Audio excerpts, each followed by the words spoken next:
everybody, it's your boy here, Boss Sevon's, back again with another video. And today we have a special guest with us, my boy Andrew. Yo, what's up? To me about his testimony a couple of times, and it's really powerful. So I wanted to get my boy for this video. So I hope you guys do enjoy it. To those that are out there, I hope you guys get the time to watch this whole video and to see what God has for your life today. Got up, washed up, got ready for work. And then right after work came through. What was it like growing up, bro? Like, whether family-wise and like all this stuff that, how was it? I feel like growing up was like any other person's, childhood. Like, we all lived at my grandma's house. It was like a good 4 or 5 families. It was my mom and her 2 sisters and all the cousins. What's up? That's what's up, man. Before coming to God, like, what was it like? My boy's like, dang, that's a lot of them right there. Wow, I struggle with more like I would say like depression, more of like I couldn't be myself. Dang, that's a lot. Got it. Let's see. Well, when I was younger, like 5, 6, that's when we were at my grandma's house, and what's up? It was like I got introduced to partying at a young age. Yeah. So, like every weekend there was a party. Like we were either barbecuing, somebody's birthday, like whatever it was. And there was always alcohol around. There was always drugs around. So I got introduced to that at a very young age, and I just was like, okay, everybody's doing it. Let's try it, Yeah, like when you see like whether like it's your homie or cousins or whatever it is, like they're smoking and drinking. Once you start to get around with those people, bro, like I understand, like it's like, oh, let me try it now. You know what I'm saying? Because I remember for myself too, guys. I used to chill with a bunch of homies. Like I had a bunch of homies, Asians, black homies, all types. And they'll be smoking at school and stuff. And it is true. Like when you're hanging around with that, it's like you want to be just like them and be like, hey, bro, let me get a hit, let me get a G. So that's crazy. The crazy part though. They weren't even my homies, my family. Oh yeah, bro. That put me on to all that. Yeah, damn. So I was like, when I first had my first beer, I think I was like 6, 7. Damn, that's crazy, bro. And when I first started smoking, I don't do cigarettes, bro. That stuff nasty. Bro, that stuff disgusting, bro. It make you smell too, bro. Yeah, that's nasty. But sure. I think I was like 9 when I first tried it, and it was like a cigar, like a swisher, just straight like that tobacco. It's crazy, bro. And at an early age too. Yeah, that's crazy. So that's what it was like struggling. Those were like your hard times, type stuff. Yeah, like that, and just like I don't know, like I don't feel like I'm fortunate, but I would say like we weren't as fortunate as other families. For sure. Like a lot of things like my family did to get money was not the right way to get money. Yeah. And sometimes we didn't have no money. And, that just goes with like struggling with like the food and like light bills and stuff like that. And I think that's why we all lived in one house, honestly. It's like it was all on their road, bro, doing their thing and getting it wrong. But damn, crazy to see how far my boys come after after everything that he shared. And this is just a powerful testimony, you know what I'm saying? But we're gonna keep going straight to more questions, boy. But yeah, so for God to become real in your life, one thing right here was like, like mind blowing. Like when was that experience, whether seen a miracle, stuff like that. Like what was it like, bro? Dang, honestly, when I knew God was real, when I first started questioning God, was when my uncle passed away from cancer. So when he had passed away, I was blaming God, like why'd you take him so young? Like he was only 18. And that's when I felt like, okay, like Like, why does God take people out of this world? Mm-hmm. But, you know, when you get more into it, when you start seeking God, you realize why He does take people out. You know, take them for Him and stop the struggling and stop like the suffering, basically. Mm-hmm. So that's when I first like started, you know, talking to God, asking God like questions and stuff like that. Mm-hmm. And then I want to say that was when I was like 12, maybe. Oh, for sure, like 12 years old, young. Yeah, like 12. Yeah, I was pretty young. And then when I felt like his love and his, you know, his warm embrace, I want to say like it was 2 years later. I was like 14. Oh, for sure. Maybe 3. Maybe I was like 15. And we had started going to church. We were going to church on the regular when I was in middle school. Yeah. So it was like a everyday thing. And I went to a church camp, and we were worshiping, and it was like a good like maybe 200 teenagers. Oh dang, bro. Yeah, and that's a fact. Yeah, they were like worshiping. They were like kind of like a alternative like worship band. Yeah. And like the presence just filled the auditorium, bro. Like everybody was like praising him. Yeah, and just that's like crazy, bro. going in. Like I was like looking around at first because I never bro. experienced it, you know. So I was like, wait, hold on, like what's everybody doing? Why is everybody crying? Like some people are crying, some people are laughing. I'm just like this is like a lot of mixed emotions. Like yeah, you're like, what the heck's going on, bro? Yeah. But yeah, that's when I first felt his presence, and like I was just like unexpected, bro. Like it was like crazy that he can show you your love without anybody coming and like giving you that hug. He'll do it for you as long as you're seeking and asking for him. Hey, that's awesome. And I was like 14, 15 when I first experienced that. Bro, that's crazy. At 14, 15, guys, at 14, 15 years old, like that was a divine appointment. You know what I'm saying? Like him like seeing all these people, like what the heck is going on, bro? Like I see people rolling on the floor. But yeah, that's so crazy. At that point, I still didn't hear nobody speaking in tongues. Nobody. At that time, you didn't hear them? Nobody was speaking in tongues. Oh, okay, for sure. I was just, so I didn't even. I didn't even give that a second thought either.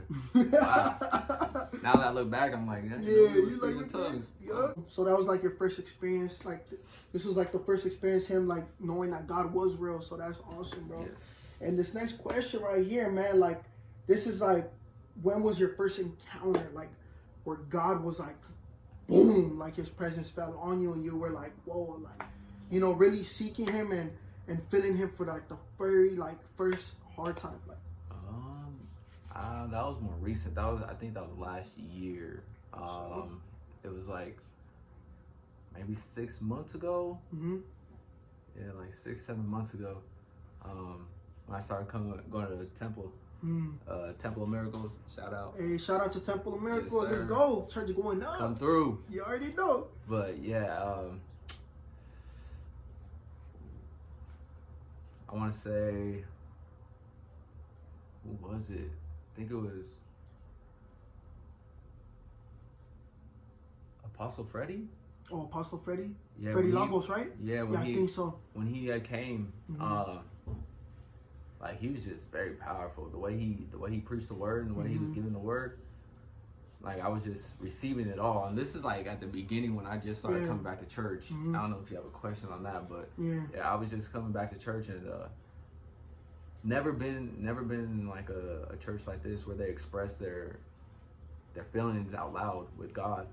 And you know, they did an altar call like, you know, like any normal church, but he came down and he laid his hands on me, and the anointing of God, like the Holy Spirit was flowing, and yeah, I got rocked and, you know, fell to the floor, started crying. Like I had this heat come over me. It was just that feeling. It was a very different experience. Never felt that in my life, and it was a life changing for sure. So that's crazy, bro. Yeah, I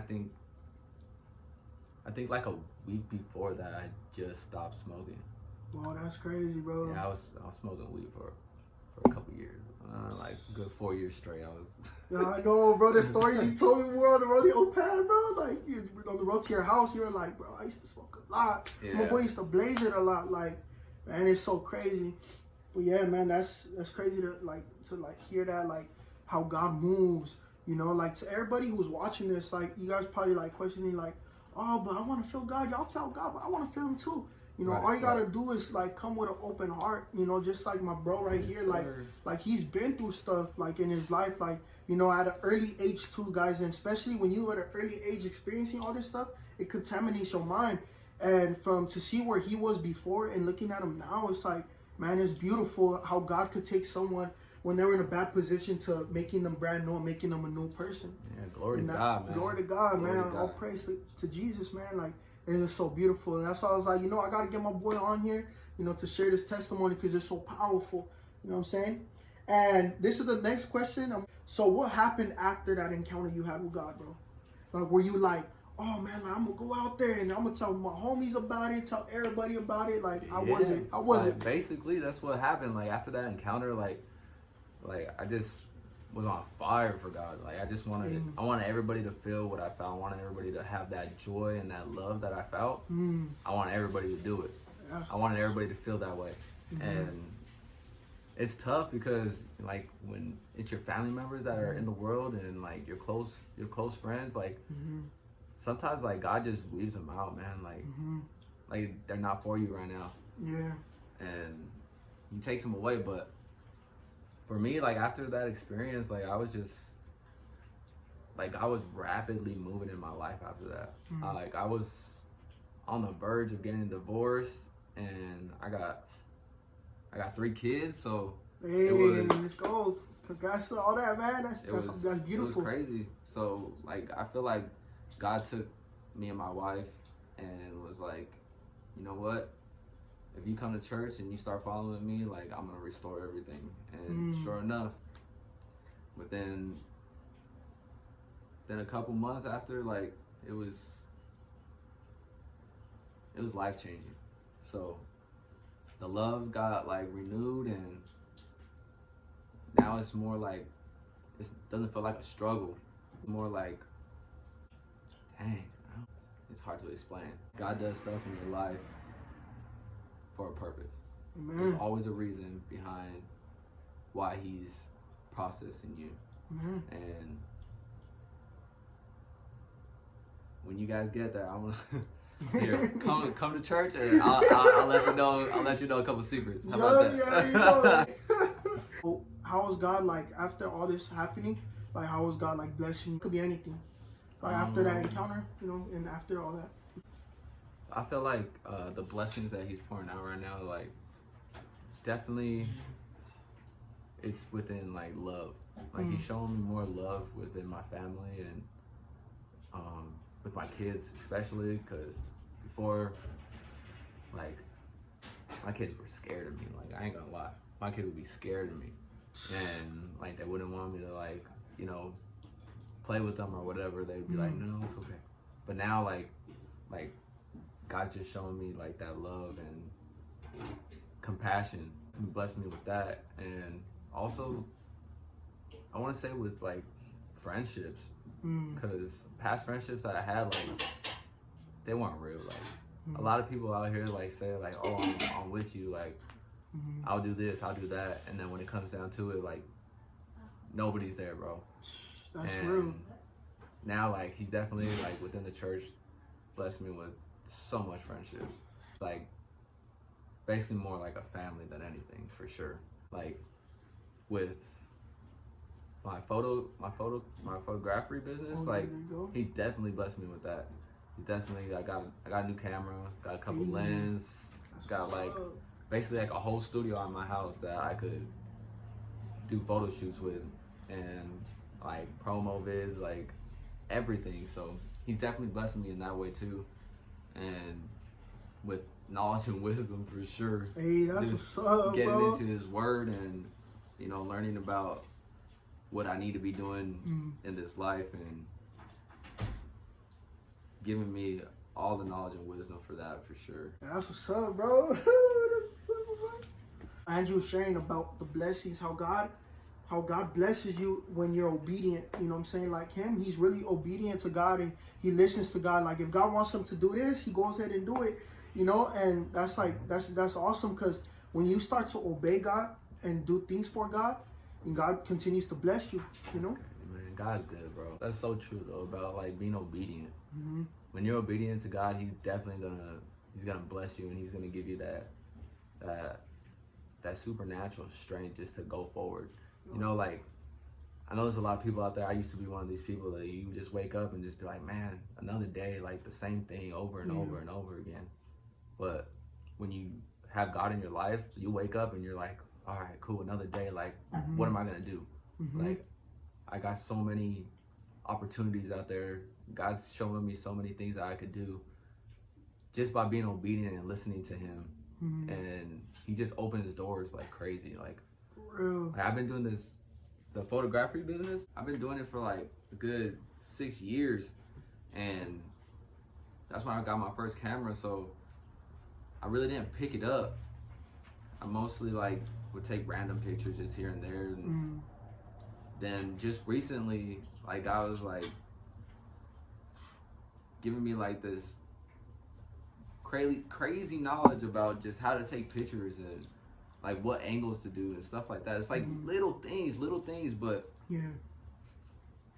I know it's him because before that I wouldn't know, like, oh, I'd be thinking like what angles like should I take, like this and that, and the photos would come out okay, they would be decent, but they wouldn't be like, oh wow, like that's a nice pic, like that could be a wallpaper or something. And now that's how it is, and it's more like if you ask him to lead you, he's gonna show you what to do. Just like God will show you, he'll show you the way, and he'll show you like what it is that you have to do. You just have to ask him, and it says in his word, like, you know, you ask and you shall receive. You know what I'm saying? So it's like, you know, to those of you guys out there, like whatever it is that y'all want to do, or, you know, just ask God, like even if you guys haven't had an encounter with God yet, be like, God, show me that you're real, and I bet you he's gonna show you. He's gonna come and pour his presence, and it's gonna fill you up. You know what I'm saying? And nothing in this world will satisfy you but God. Only God can satisfy you. You know, like I can ask my boy Andrew right now, like, bro, how many times have you smoked and drank, and what does it make you feel? You know what I'm saying? Like, bro, I remember like smoking, it would just make me feel more sad. Like, I thought it was gonna make me more happy, but it didn't satisfy me. You know? But yeah, you could go ahead and talk about that too. Like, how was it like doing all that stuff? Became like basically an addict to alcohol. I want to say like 2016. For sure, 2016. Yeah, and it became like an addiction. Like I said, like I would wake up every morning and I would just take a shot. As soon as I woke up, and then I would like drink a couple beers at lunch, and I'll pick up a case, take it home, and then I'll just drink it till I fell asleep. And I did that for a couple years. And then like it's crazy how the devil just like plays you, bro. Like when you stop doing one thing, like he shows you another thing. Like the devil will be like, all right, you don't need to do that no more. Like that's not working. Like here's another drug. So for me, it was weed. I started smoking, and I smoked. It started off slow, but it just like it crazily just enhanced. Like I would just smoke breakfast, lunch, and dinner in between, and like I felt like I never came down. And it would be like, dang, it was like 4 years, bro. Like I was just constant with it, and then I just realized like all my money was just going to that. I didn't have no extra money. I would just spend all my money on drugs, and then that's the devil, that's the enemy right there. Like definitely God took me out of that and showed me that I didn't need no alcohol, I didn't need no drugs to satisfy my needs, to be happy and to be joyful. Like all I needed was his presence. I needed him, and you know, good people to surround myself with, because that's what it is too. You surround yourself with certain people, that's who you're gonna become. So if you surround yourself with a bunch of drug addicts and alcoholics, you're gonna be right there with them. But if you surround yourself with, you know, powerful men of God, powerful people of God, men, women, even like young people, man, like you'd be surprised, bro, how much your life would change just by surrounding yourself with a different crowd. And it's true. like from my perspective, because I know like growing up, you go to school and everything, and people tell you like, careful who you surround yourself with, but I feel like they don't mean it in this kind of way. If you surround yourself with, you know, godly people and people that want better for themselves and for you without wanting anything in return, that's where it is right there, man. I would definitely think about who you surround yourself with, for sure. That's real, bro. Me and my boy Andrew, you know, we here for you guys, and to all those who are watching, if you guys are willing to take that step of faith to move on in life and say, you know what, I'm tired of the way that I've been living, you know, let us know and we'll lead you into prayer, and we'll be here for you guys to keep on contact with y'all. And I invite you guys to our church, Temple of Miracles. I'm finna put it up here. You see it up here? Temple of Miracles, you know what I'm saying? Templo de Milagros. If you guys speak Spanish, Templo de Milagros is the name of our church that we go to, our house. You guys are all welcome there. And yeah, guys, you know, all it takes is that step of faith to go and have your heart open up to God and be like, God, I'm done. I surrender everything to you. I give you my life. I give you my kids. If you guys have kids, I give you my mom and dad. You surrender them to God, you're going to see what's going to happen. You know, that's when God starts to begin to move on with you, because God is waiting for you. You know, all you got to do is go up to him and, you know, God, I'm here, and boom, because he's always there with you. You know what I'm saying? He'll never leave you nor forsake you. That's a promise that he left with us. Thank you, Andrew, for coming out here to, you know, for the video. I appreciate you, man, and I thank God for everything. I thank God for our lives, and all the time, man. So I hope you guys did enjoy this video. Make sure to like, comment, share, subscribe, and share this video out to people if it really touched you. You know what I'm saying? And you know, whatever y'all need, y'all hit us up and let them know where they could go to your business, bro. For your photography. You can go to and pull it up. Yeah, pull it out, bro. Yeah, bro, go for it. The fam will show you love, man. Got over like 300, is 320 some members strong, for sure. So they'll go for it, bro. Get your stuff out there. Boom. Oh snap, it's like the reflex, but it's all good. They can see it. Or if anything, you could just send it to me, bro, and I'll put it up on the screen. Oh, we can do that. For sure. All right, guys, so I hope you guys did enjoy this video. And like I always say, I'm out. Peace. Deuces. Double deuces.